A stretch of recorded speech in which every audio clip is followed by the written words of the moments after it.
Wealth without wisdom will equal a wreck.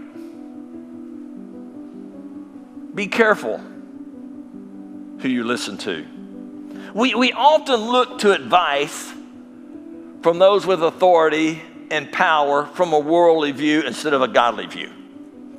I see it happen all the time. I know of one of the greatest preachers in the world whose wife decided she wanted counseling.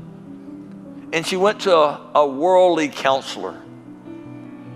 He went home one day and nothing was left in his house but his phone.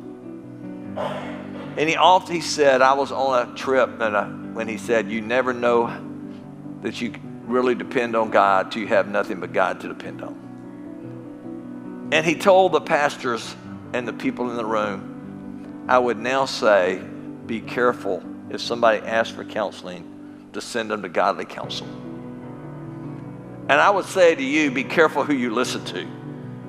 Be careful who you tell your loved ones to go get counsel from.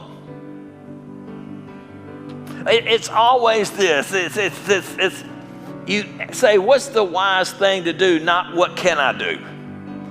Second, I want you to remember we often suffer setbacks, shipwrecks because of others. What those do around us affect us.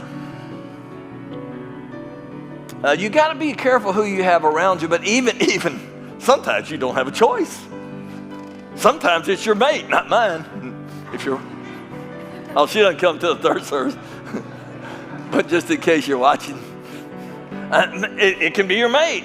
I mean, there's people that are doing what's right, and their mates just wreck their lives. I see it all the time. I've been doing this for years and years. Amen. I know godly men, godly women, they're doing what they could. They love the Lord, and their life's a shipwreck. Kids, you can say, okay, kids, you're on your own now, but man, it still affects you when they mess their lives up, doesn't it? Your friends, your company. I was with one of the guides this week, and I said, how'd you end up being a guide? He said, well, I was working for one company, and they sold out and they fired me. I went to work for another company, and they sold out and they fired me. I said, after I've been fired 2 or 3 times, I thought I better go in business for myself. There was a queen, her name was Esther. And the king was going to annihilate all the Jews. Her uncle's name was Mordecai. Mordecai, he sent a reply to Esther. He said, hey, don't think for a moment just because you're a queen in the palace that you're going to escape with all the Jews being killed. No, don't even think about it. Because listen, if you keep quiet at this time like this, deliverance and relief, it's going to come from the Jews will arise from some other place. But you and your relatives are going to be killed. But who knows if perhaps you were made queen for such a time as this. In other words, what her uncle was saying, listen, you're the one that's going to miss out.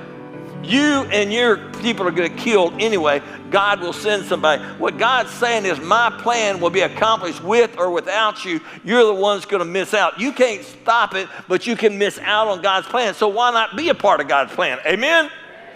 See, there's going to be setbacks, but God's plan will be accomplished. Sometimes you're not going to listen till you hurt bad enough that you have to listen.